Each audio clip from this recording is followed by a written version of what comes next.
8 ground to overhead. Okay, I like that. And 10 bar facing burpees. That's the workout. The weight, 95 and 65 pounds.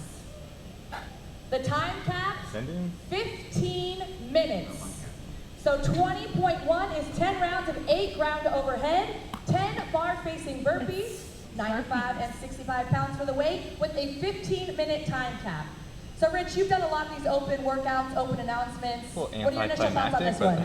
I thought they were going to say 10 bar muscle-ups. So we just got the 20.1 open announcement, super excited. It's gonna be a burner. So there's not a whole lot of high skill involved, but it's definitely going to come down to how you pace it, how you break it up. 10 rounds, 8 ground to overhead, 95, 65. That is not super heavy, but it's a lighter, high volume workout into 10 burpees. The burpees are definitely gonna fatigue your shoulder into the ground to overhead. So if you're planning, if you can, I would do snatches as long as you can, and then maybe switching into those clean and jerks to save the time in beginning, only if the weight is light for you. Push the burpees. I think for me, I'm going to try to pace the first 9 rounds to be as smooth and consistent as possible. And I'm going to try to make my last round my fastest. My goal would be to not drag that out and die off at the end, but actually pick up the pace and be as quick as I can on round 10.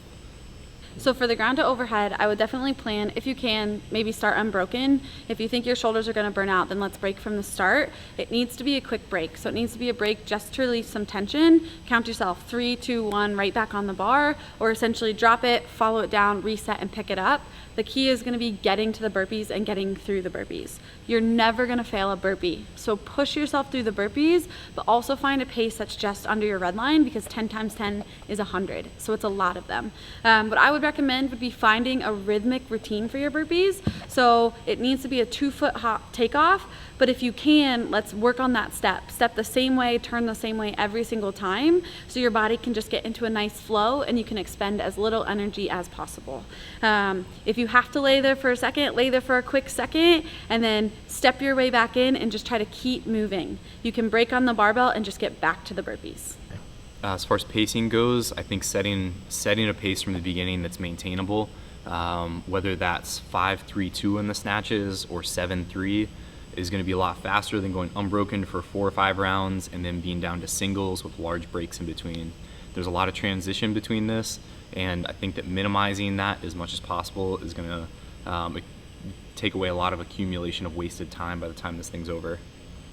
I definitely think this is going to be a typical sneaky open workout. On paper, it's going to look super easy, super simple, but I think when we get into it, when we hit those rounds 5, 6, 7, everything's going to be screaming, everything's going to be hurting. So pace from the start, listen to your body, have a plan going into it. Don't just full throttle from round 1, and then have a ton of fun with it. It's a good one. We all know how to do some ground to overhead and some burpees, so get after it.